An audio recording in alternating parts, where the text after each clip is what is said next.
Hello there, Dreadfuls. I'm Jean, And I'm Derek. and welcome to the Dr. Dread podcast, where we explore all things unusual, unsettling, and unexplained. All right, Derek, I have a good one for you today. Alrighty. We are talking about what is probably the absolute bottom of my list of ways I would like to die. Okay. Yes, we're talking about the horrors of radiation poisoning. Oh. Yes, well, specifically two stories from before we had a lot of the regulations that we do about radioactive materials. And these two examples are really case studies on why I really would rather die any other way than radiation poisoning. I think there's one more way you would much rather not die. Hear these stories and what these people went through first, and then come back and tell me whether you think there's a worse way to die than radiation poisoning. All right. All right. So our first story is the story of Eben Byers. So Ebenezer, or Eben as he was called, Byers, was born on April 12th, 1880 in Pittsburgh, Pennsylvania. All right. I'm just going to settle in the middle and just call him Evan. Eben with a B, Ebenezer. Yeah, I know his name's that, but I'm just going to call him Evan. At least call him just Eben. But anyway, he grew up and attended Yale College, where he became known as an athlete. Specifically, he played on Yale's golf team and became an amateur golfer and actually won an amateur golf championship in 1905. But then he eventually took over his father's iron company. And shortly after that, in 1927, is when he got started taking a substance called Radithor. Oh.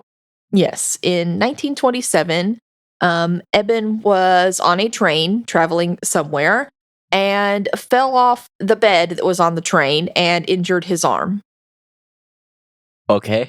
So when his arm wasn't healing the way that he wanted it to, he didn't have the mobility he wanted, he was still experiencing chronic pain, a doctor suggested that he take something called Radithor. So Radithor was sort of a health fad medicine, what they called a patent medicine at the time. It was manufactured by a man named William Bailey and falsely advertised as a cure for any number of ailments. What Radithor really was a like I said, this patent medicine, which was a term at the time for basically like a health fad substance.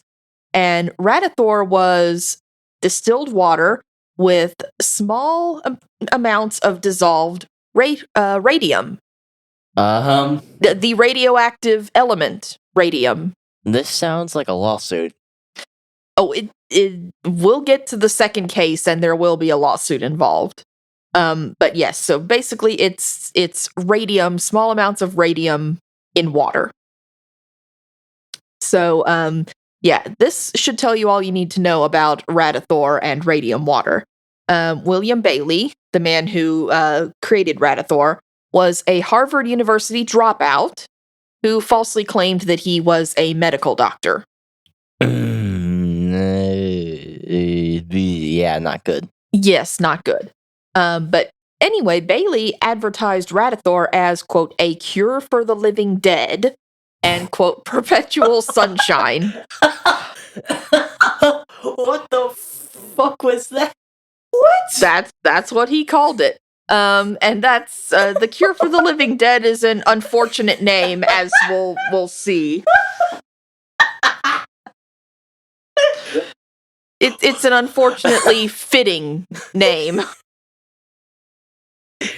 That's not a good name. No, it's not, and it's unfortunately fitting for what happened to Byers. Cure for the living dead. Cure for the living dead, he called it. But yes, Radithor was manufactured from 1918 to 1928 at Bailey Radium Laboratories, owned by William Bailey, of course. And he marketed Radithor as a miracle drug that could be used to treat over 150 different ailments. It kind of sounds like the supplements that people are spreading all over TikTok and telling you to take. We're sort of seeing a new emergence of that with all these herbal supplements and stuff that people, are hawking off over all the social medias. But At least they're not radioactive elements We don't like like Radithor was. Well, we don't know that. But yeah, if him being a Harvard dropout and claiming to be a medical doctor when he was not wasn't enough, this should tell you everything you need to know. Bailey was offering physicians a 1/6 kickback for every dose of Radithor they prescribed. That's a huge red flag. That is a red flag, yes. Now, as odd as it sounds, medicines and health supplements infused with radioactive elements weren't entirely uncommon for the time. The discovery of radioactivity itself, which is credited to French physicist Henri Becquerel, and I don't speak French, so I apologize for that pronunciation, but he only discovered radiation itself in 1896. And then the element radium was discovered by Marie and Pierre Curie in 1898. So this is happening in the late 1920s. So just not even 30 years after the discovery of radiation in general.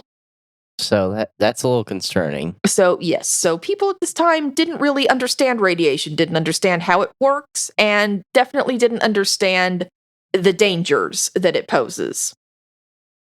And people actually thought during this time that when taken in small doses, radioactive substances could actually be beneficial for your health. No. Well, we know that now, but they did not know that at the time. Still, no. Yeah, no. Don't get any ideas thinking that it's good to ingest radioactive substances, because it is not. So in addition to being sort of the health fad of the time, radioactive supplements were also something of a status symbol. For example, Radithor sold for $1 a bottle for a half-ounce bottle. So teeny tiny little bottle sold for $1 a bottle, which only the social elite of the time could afford. So the status quo back then was if you were rich, you bought something that was going to kill you in 10 years. That was the fashion of the time, was, yes, if you were rich, you bought these radioactive infused water bottles. So you were better off poor. You were, at least in this one sense, for the time, you were better off poor because you couldn't afford to drink radium water. But yes, adjusting for inflation today, $1 a bottle is equivalent to about $18.20 per tiny little half-ounce bottle. Yeah, that's... he's making a big profit. Mm-hmm. Yes, so as I said, in 1927, that's when Eben Byers injured his arm, and a doctor that he happened to visit suggested Radithor, so he tried it. And at first, it seemed to work.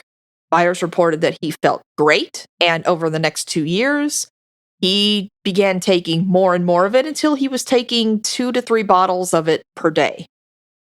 Ooh, Yes. Not getting good.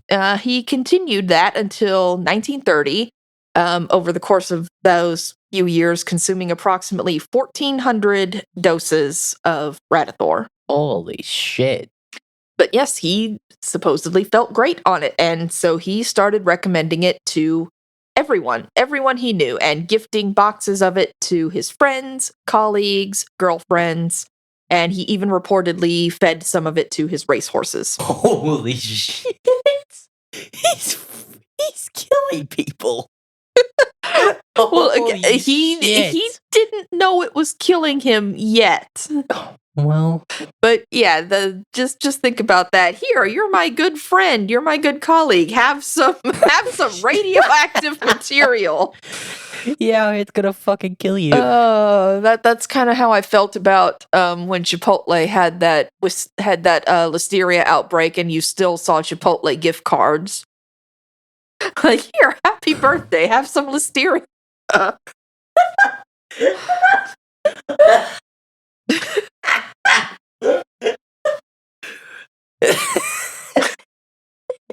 Yeah, it kind of has that same feel to me.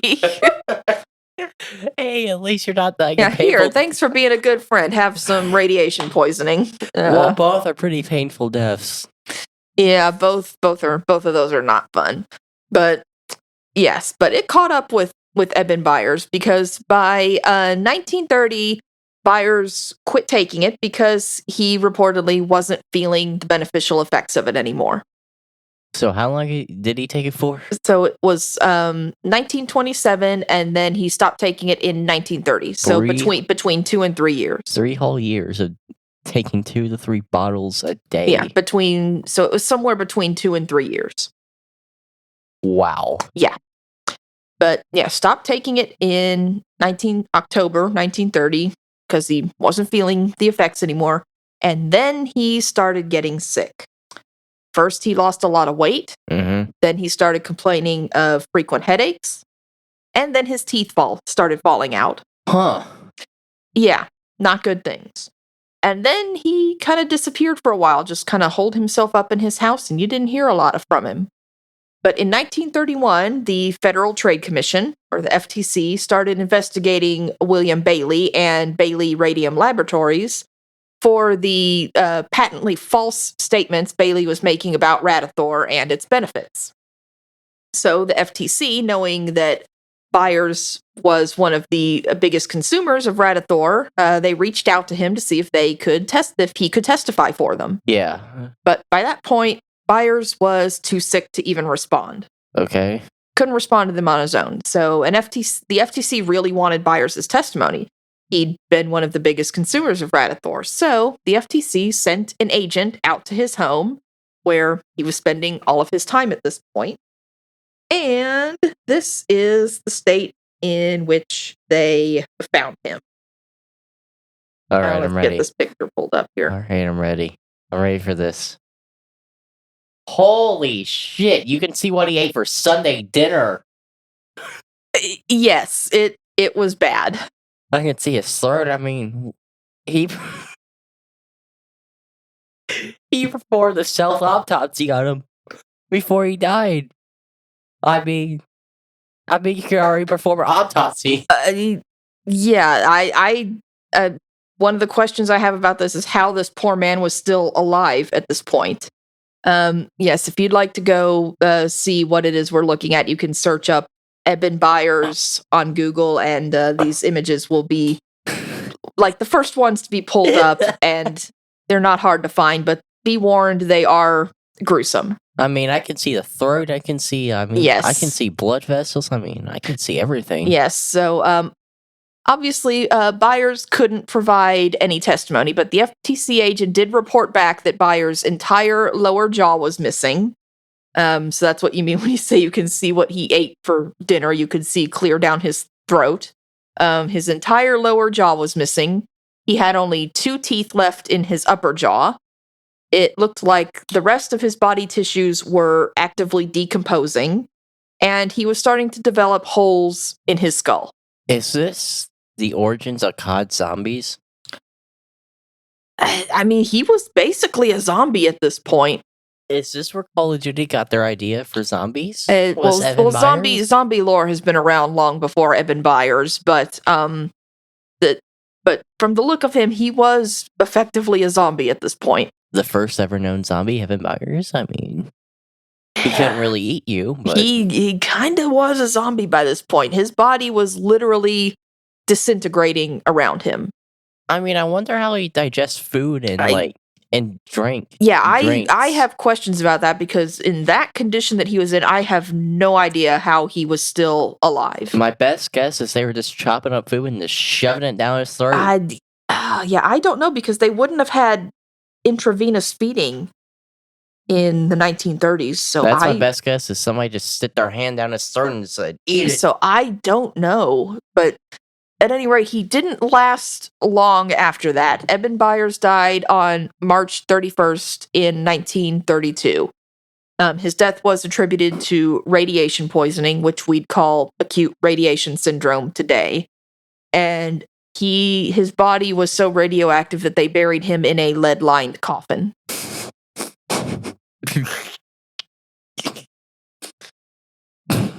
Yeah, if you're wondering why lead blocks radiation, it's because lead is a very, very dense element. Its atoms are packed very tightly together, so incoming radiation like X-rays, gamma rays, what have you, tend to just collide with the lead atoms and bounce off of them instead of passing through and harming you.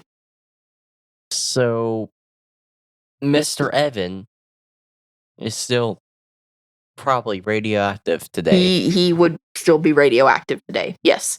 Glad you brought that up because the isotope of radium that they used, the 226 isotope of radium that was used in Radiator, has a half-life of 1,600 years.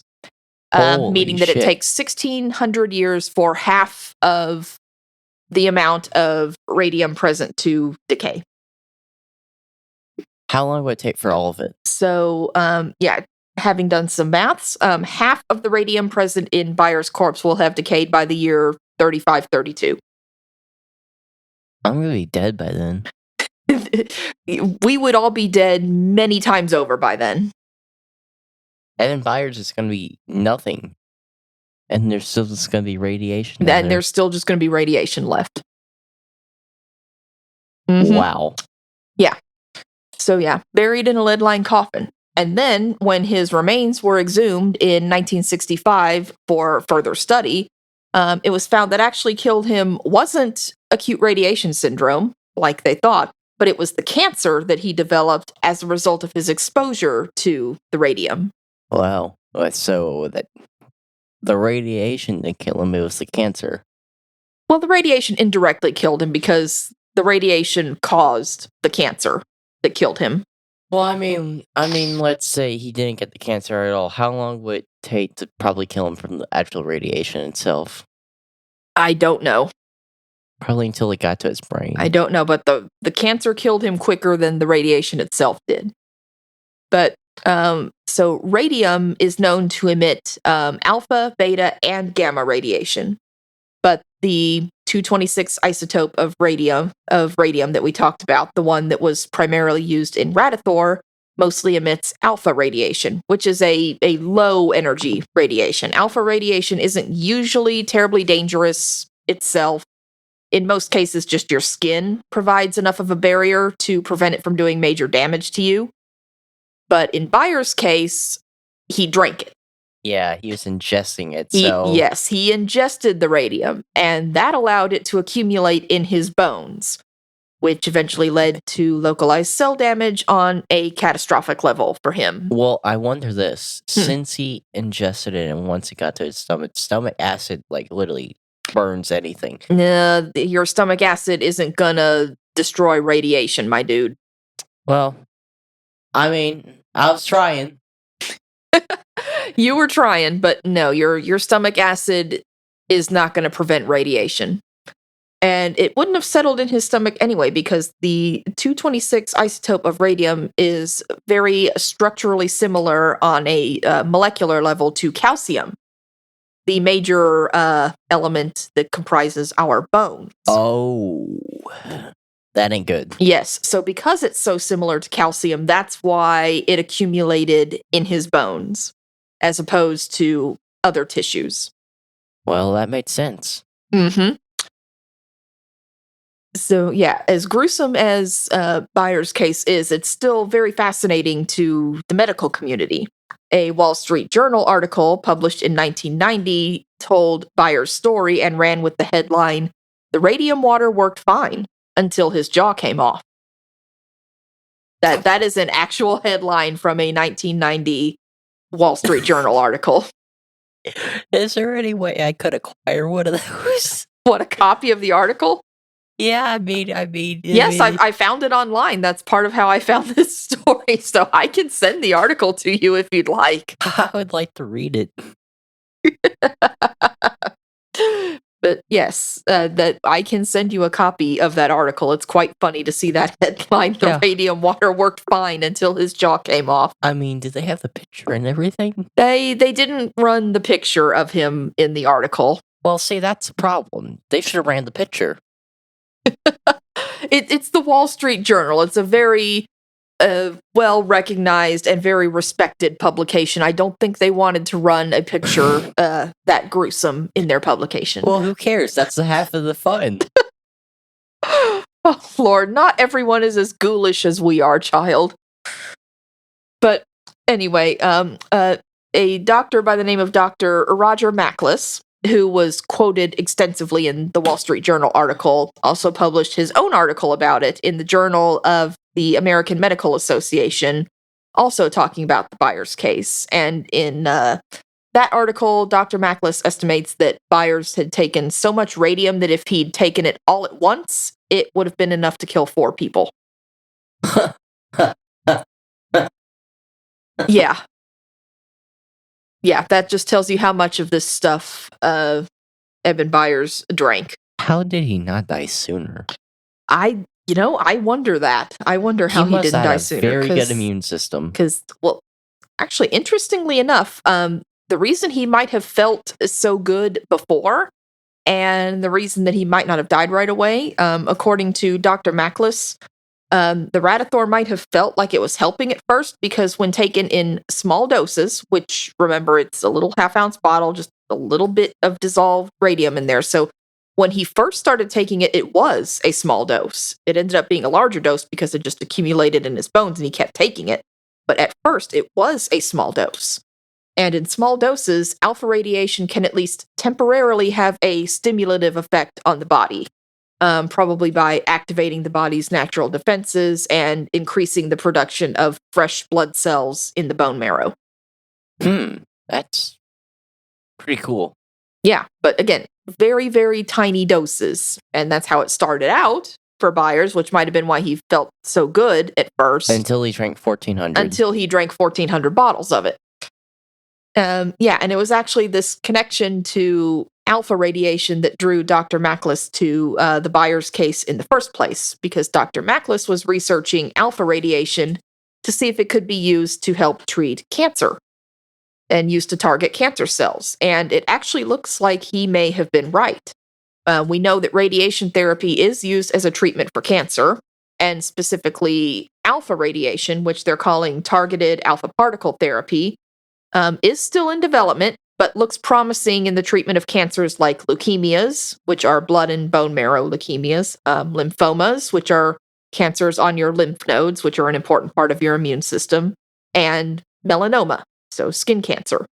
Yeah, so good on Dr. Mackless for going into this research, all the way back when he did in the 1990s on this and figuring out that alpha radiation might actually be beneficial for cancer.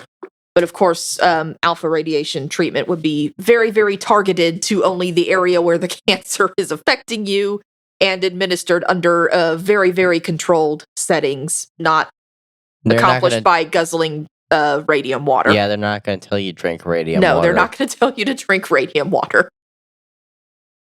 But some good things to come out of Byers' death. It led to the expansion of the Food and Drug Administration's powers, so letting them have a stricter control over people putting things out on the market like Radithor. Led to the downfall of Bailey Radium Laboratories, as it should have, and the downfall of radium-infused supplements in general. Well, you know what? He took one for the team. Eben Byers kind of did take one for the team. Yes, he did. He sacrificed himself to save other people. Yeah, he really did kind of take one for the team because he brought a lot of attention to how dangerous radium and other radioactive materials are. He didn't really believe it until his jaw. He unfortunately for Byers, he didn't believe it was dangerous until it was too late for him. Until he saw his jaw just go away. Yeah. And Bailey, the guy who made Radithor, head of Bailey Radium Laboratories, he insisted until his death in 1949 that Radithor was perfectly safe. Hey, he had the secret 1-gallon version. Is that what he had? He had 1-gallon jugs of Radithor? Yeah, he had the secret 1-gallon version. It never dropped. No, they never dropped the 1-gallon version. He wouldn't make enough of a profit if he sold it at a gallon instead of in half-ounce bottles. Well, he could have dropped the 1-gallon version, and he never did. He never did. It was disappointing. I was hyped for the 1-gallon version, but it never happened. I don't think buying it in gallon jugs would have saved you. See, how many gallon jugs would it have taken for him? How quick of an effect would it have been? Let's just do some math here. It probably would have been worse because he was drinking these in half-ounce bottles. If Byers had access to gallon jugs of it, he probably would have taken more of it. So when we think about it, he probably would have died quicker. He probably would have died quicker. He might have not had an entire arm by then. He might not have. But yeah, anyway, we got distracted from Bailey. Yeah, Bailey tried to insist until his death that Radithor was safe, claiming he'd probably taken more of it than anyone else. But when Bailey died, he incidentally died of bladder cancer. I wonder what caused that one. Yeah. And when Bailey's remains were exhumed for study, approximately 20 years after his death, they were said to still be hot when they were pulled from the ground. He was steaming. He was steaming. His remains were said to be hot, and his body was found to be absolutely riddled with cancer and just ravaged by the radiation. See, he was in a sauna the entire time. So, yeah, I have not been able to confirm whether the story of his remains being hot when they were pulled from the ground is verified fact. But yeah, the fact that he was absolutely riddled with cancer, that is true. So don't drink radium water, children. Well, I don't think people can get their hands on one. Well, yeah. Like this, like Doc Brown said in Back to the Future, yeah, the 1955 version of Doc Brown. Oh, I'm sure you can get uranium on any corner market in 1985, but in 1955 it's harder to come by. Plutonium. Or plutonium, uranium, whichever one it was. Excuse me. Yes, I've just been corrected by Rick that it was plutonium, not uranium. But anyway, I wonder if that remark was a subtle dig at the radioactive health supplement fad of the 1920s. Well, I think he would have been better off using uranium than plutonium. Neither one is good to handle. It's Doc. He can do it. I trust him. You trust Doc Brown? Yeah.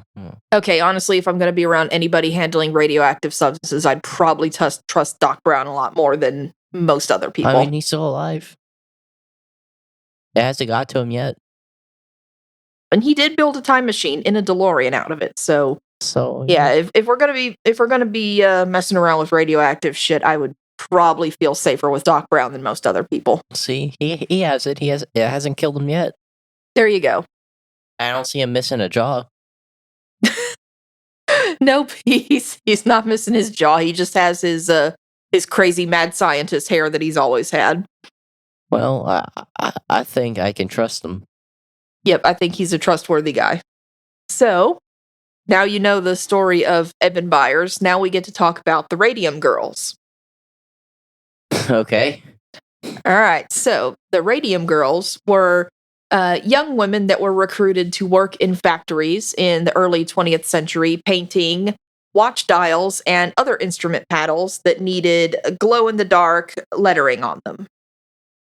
So you've probably seen watches like this, even though they're not as common now as they used to be. But the watches with the little glow-in-the-dark, kind of greenish-yellow glow-in-the-dark numbers and watch hands. They're pretty cool.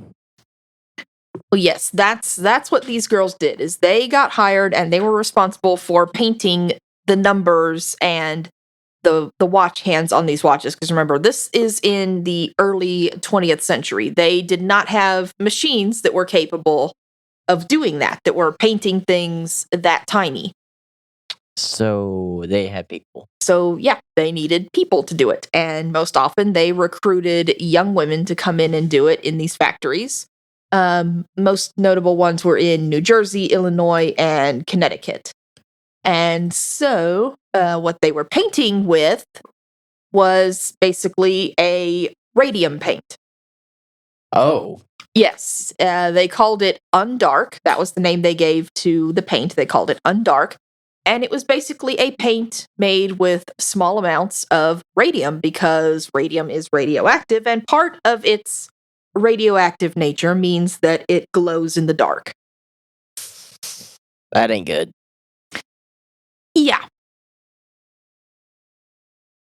It can't get worse from here. Oh, it gets worse. But yes, it's not good. But remember, this is around the same time. A lot of this is just in the same time period and shortly before Eben Byers started taking his radium water. So remember, this is just after radiation in general and radium have been discovered. People think it's a wonder substance and think it's actually beneficial for your health.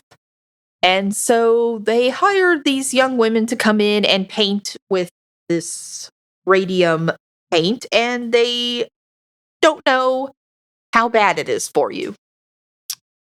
I just have a question. Yes. How is this species still alive? What, the human species? Yes.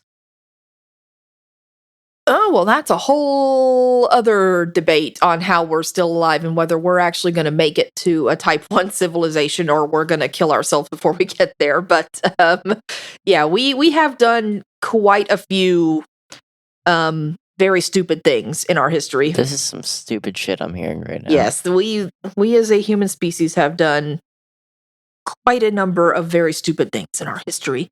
But anyway, so these women who had to paint these watches, obviously, if you're painting on a watch, it's about this big, the numbers are going to be tiny. Yeah.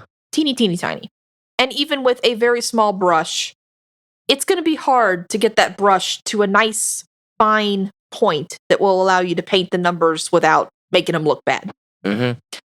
So the women were taught to use a technique called lip pointing.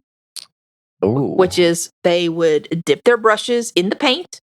They paint their one number or as much as they could with how much paint they could get on their brush. And then they would take the brush and put it in their mouth, on their tongue, to make sure that the bristles stayed in that nice, fine little point that would let them paint the numbers accurately. Oh, wow. Uh-huh. So they were unknowingly ingesting small amounts of radium every day by doing that. So you're telling me these companies are too cheap to buy new brushes?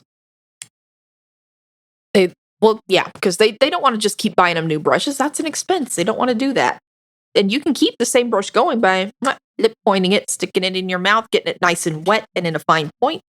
And remember, a lot of people didn't know that radioactive substances like radium were harmful to you. And so these women were told that radium was harmless. And so in addition to the lip pointing and ingesting tiny bits of radium every day, some of these women would even paint their nails with it, use it like eyeshadow or eyeliner, paint, little drawings on their cheeks with it because it glows in the dark. It looks cool. Well, just ask Evan how it went. Well, again, this is before and around the same time as Eben Byers. They don't know. I'm just saying, just go ask Evan. Mm-hmm. Oh, wait, his jaw's missing. You can't. Unfortunately, that happened to some of these women also. But wait, their jaws dissolved? Some of them did. We'll get to that in a minute. But jobs working with radium were marketed to these young women as prestigious, exciting, and lucrative opportunities. Because radium was a very valuable substance. It cost thousands of dollars for a single gram at the time. So being one of the select few who got to work with it made these jobs seem exclusive and glamorous. Well, man, you just really want to be poor back then. Because all the high-paying jobs and all the high-value things can kill you. Yeah, and that's another way they marketed it to these women is these jobs, painting these watch dials were one of the more well-paying jobs available to women at the time, especially young women of the working class who had limited education. It was one of the higher-paying jobs they could get. Well, if any of the poor people back then are listening, they're all probably dead now, but if they're listening from beyond the grave, just so you know, you are lucky. You are very lucky. Yes. And because you didn't have to die from this. And it was also marketed as, except for having to have the precision and dexterity to paint the tiny little numbers. It was fairly, light work as opposed to maybe having to get like a factory job. Well, the people in the factory are probably mad about having to do that, but they were lucky. But yeah, they weren't exposed to radium. Yeah, and also, of course, it's a cool glow in the dark substance. It's one of the few things that would glow in the dark at the time, so it was almost seen as this like magical and glamorous substance. The only magical thing about it is that you kind of dissolve. Yeah.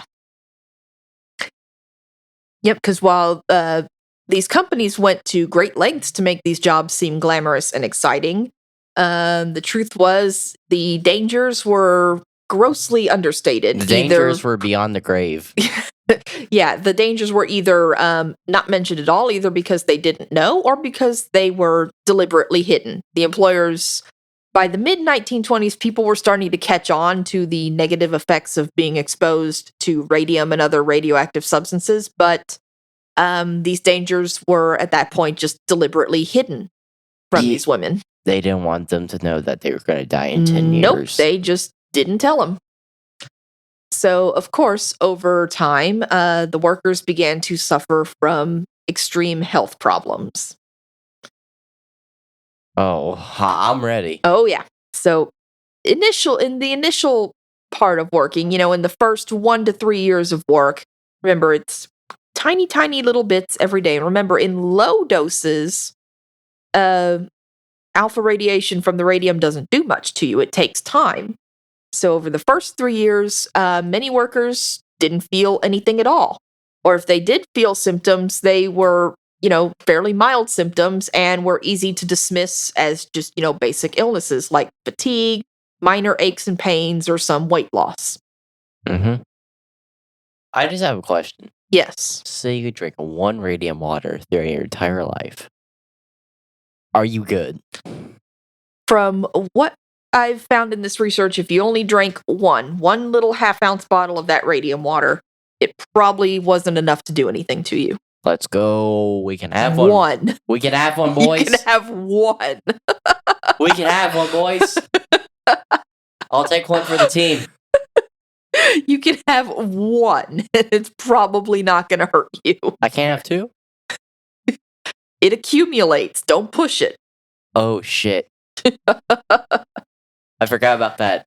I can have one, boys. Yeah. If you took one, it was probably not enough to do anything to you. It probably wouldn't be good to drink one, though. Because, it had the radium, but it's going to be expired. I'm more worried about the expiration date. Expiration date on radium.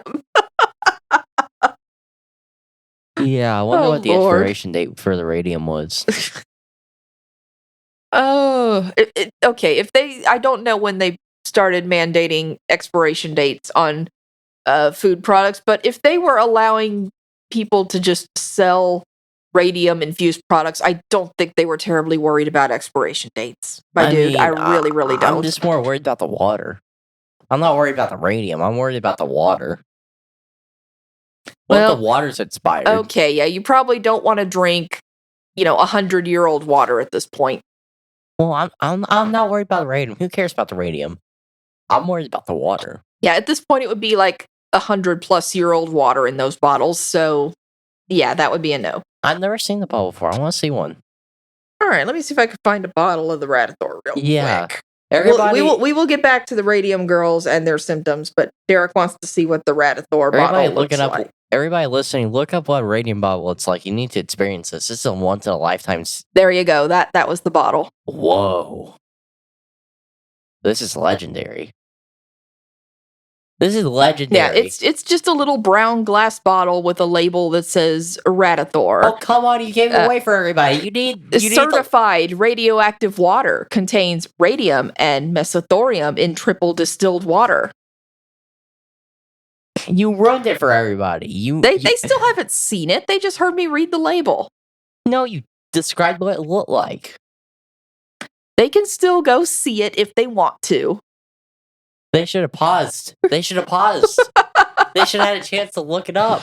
Okay, let's move on. Pause around, like, I don't know when, so you can look it up before you have to hear spoil it. I'm sorry. Let's move on. So anyway, once these poor women started working 3 to 5 years around this radium, then they'd start showing the first significant symptoms. One of the first symptoms was dental pain, loosening of teeth, and gum inflammation. So the workers would often have to have their teeth extracted, but then because they've had radium and they're being irradiated, basically, when they had their teeth extracted, they wouldn't heal properly, and that would lead to painful infections and abscesses. Holy shit. Yes. And then over time, the jawbone itself would eventually begin to decay and could sometimes break or disintegrate just from being touched. Oh, I have Yes. the perfect UFC fight. Take one of those girls and put them in the ring with the women's world champion. Oh, dude, that's just come on. I just want to see how quick the fight would be. It says all they'd have to do is touch their jaw and it would dissolve. And by if they're getting to that point, they probably can't even stand because radium, because it's so similar to calcium. Remember the stuff in your bones? It gets absorbed into the bones, so their bones are being weakened, and the workers would experience severe pain, spontaneous fractures, especially in the jaw, the spine, and the legs. So if the poor women are to the point where their jaw is dissolving, they're probably having a hard time standing at this point. Man, you get a hairline fracture on your back. Yeah, bad things. And so, in the 5 to 10 year mark, continued radium exposure led to damaged bone marrow, which leads to a decrease in red blood cell count, which causes anemia, meaning weakness and fatigue.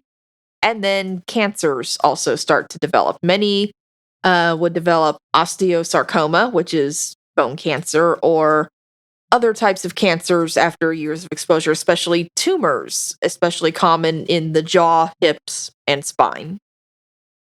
Man, pretty weird. You got the jaw, you got the hips, and you got the spine. It's weird how it goes from all these different locations, but you know what? It's radium, so I don't ask questions. Well, yeah, and I mean, it was particularly prevalent in the jaw, and that's why they lost a lot of teeth, because if they're lip pointing and their main point of ingestion is right there at the mouth, that's where it's gonna Yeah. accumulate, is right there in their jaw. And yeah, there's a picture of a poor woman with a Holy tumor on her chin shit. caused by She looks the fucking dead. She is dead in this picture, but yeah, Oh, it's the autopsy. yes, that is a picture of her after she has died. But yeah, that big tumor on her jaw was caused by her exposure to the radium. So is that an extension of her jaw, or It was just a big tumor that grew like here on her chin. hmm? Interesting. Interesting indeed. I was expecting some shit like Eben Byers where I was seeing a missing Well, jaw. some of them did lose their jaw too, but it doesn't look like they got many pictures of that. But there's another woman whose their her nose is nose, yeah, her nose disintegrated. Huh.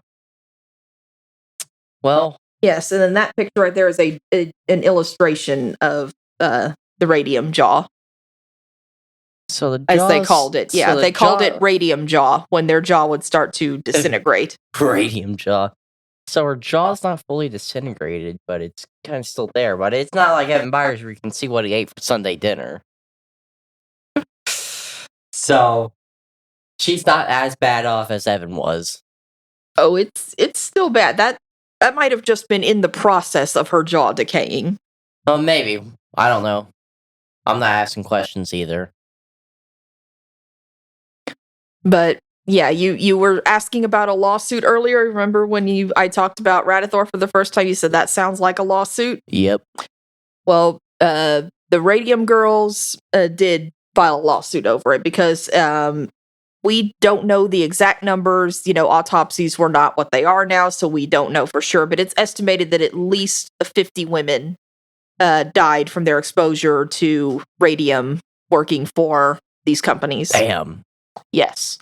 So in 1927, 5 women from the U.S. Radium Corporation in New Jersey sued the company in what became a landmark case for their injuries.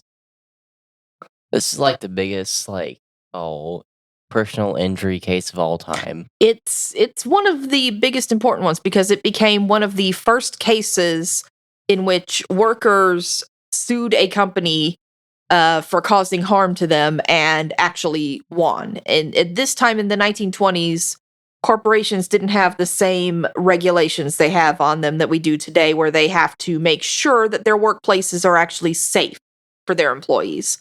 And employees suing a company for causing harm to them and actually winning was almost unheard of before this case. Well, what happened? So, let's see. 5 women were named as the plaintiff in this case, and they basically represented the Radium Girls as a whole. So it was Grace Fryer, Edna Hussman, Catherine Schaub, Albina Larice, and Quinta Magia. I wonder what the outcome. Well, we will get to that. But yeah, the fifth woman I mentioned, Quinta Magia, her sister, Molly Magia, actually died from working at the same company. Well, that's kind of not a surprise from what I saw. Yeah, so her sister Molly was in her early 20s when she started working at US Radium Company as a dial painter. And like many of the other workers, she was lured with the promise of good pay and a glamorous job, and of course was taught the lip pointing technique. And so, after working for a couple years, Molly began experiencing severe pain in her teeth and jaw. Yep. Yep, she visited several dentists who initially thought her problems were caused by infections or dental abscesses, and she had many teeth extracted, but like we mentioned with many girls that they experienced, her wounds failed to heal, and instead her jawbone began to decay. What she did not think of, it was the radium. Well, they didn't know at this time. So her condition, she was one of the ones who declined more rapidly. Open sores developed in her mouth, and her jawbone became so fragile that it started disintegrating under a simple touch. So she got the Eben Byers treatment. I'm just wondering if she just like slipped on the ground and boom, there goes her entire Her jaw. her jaw would be gone. So Molly finally died on September 12th, 1922, at just 24 years old. Her jawbone and other parts of her mouth eventually completely dissolved. The radium had infiltrated her entire body, attacking her bones and other vital organs. But still, doctors at the time tried to attribute her death to syphilis. Nope. Yeah, they tried to attribute it to the STD, likely to avoid implicating the company or due to a lack of understanding of radium poisoning in general. It seems like the company paid them off to say that.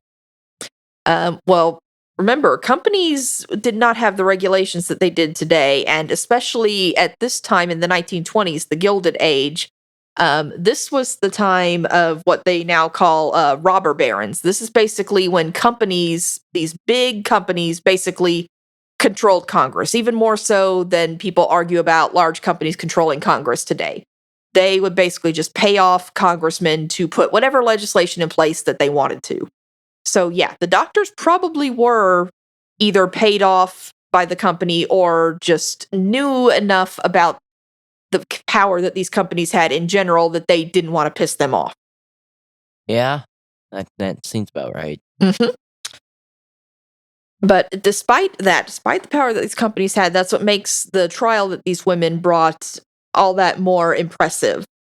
So, yeah, and Molly's sister was one of the ones who filed the lawsuit. And initially, when it was filed in New Jersey, the women were seeking $250,000 in damages for each plaintiff to cover their medical costs, their pain and suffering, and lost wages. Okay. And yeah, as usual with the legal process, it was slow. but even more so than normal, due to reluctance of lawyers and courts to challenge a large corporation. But the They were paying trial, them off. but the trial finally began in January of 1928, and it drew national attention with large media coverage highlighting the plight of women and the company's refusal to acknowledge any wrongdoing.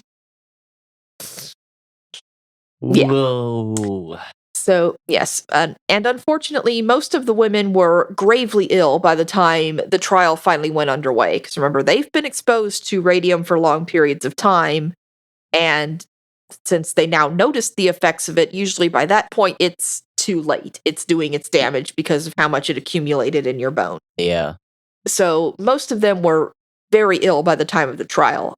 One of the plaintiffs, Grace Fryer, had to wear a steel back brace to support her spine while she testified. Holy shit. hmm but the most dramatic moment of the trial came when the doctors had to carry Catherine Schaub, another one of the plaintiffs, in on a stretcher. Not even a wheelchair. Not even a wheelchair. She couldn't even sit up in a wheelchair. They had to carry her in on a stretcher to give her testimony. I hand her the microphone. Yeah. So, U.S. Radium tried to discredit all of the women by suggesting that their illnesses were caused by syphilis or some other related factors. And they argued that there was no definitive proof linking radium to their illnesses and injuries, despite the mounting evidence. Yeah, the evidence was enough just for them walking in the building. Yeah. So trial had gotten underway, but before a final verdict was reached, the case ended up settling out of court. Each woman ended up receiving $10,000, which is the equivalent of about $180,000 today. It's pretty decent. Not bad. And also a $600 annuity for life as payment for all the medical and legal expenses. Hate to say it, but the only reason they got that money for life is because they knew they weren't going to live long. Sadly, that's probably part of what went into their thinking on that settlement is, pay them $600 for life, knowing that most of them aren't going to live much longer. This is basically what the company said. Oh, they're going to die in like 2 years. And even for the ones that did survive up to the trial, a lot more of them didn't live to the point of the trial. Yeah. So, I mean, company made a decision there. Yeah. Unfortunately, that is probably a large part of what went into that analysis on what they could give them for a settlement.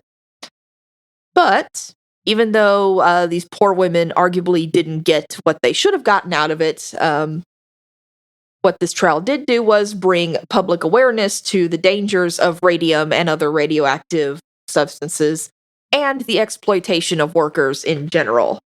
It helped expose corporate negligence and the lack of workplace protections at the time. I mean, they took one for the team also. I mean, Yes, they had to. They really took one for the team because they died in similar fashion to Eben Byers. Again, one of the most horrifying ways I can think to die. And then despite pushback from everyone, despite knowing that they were going up against a big corporation and they were likely going to lose, they still went and brought their lawsuit anyway and brought public attention to it and forced them into settlement. I mean, so well done for the Radium girls. I mean, they kind of had to.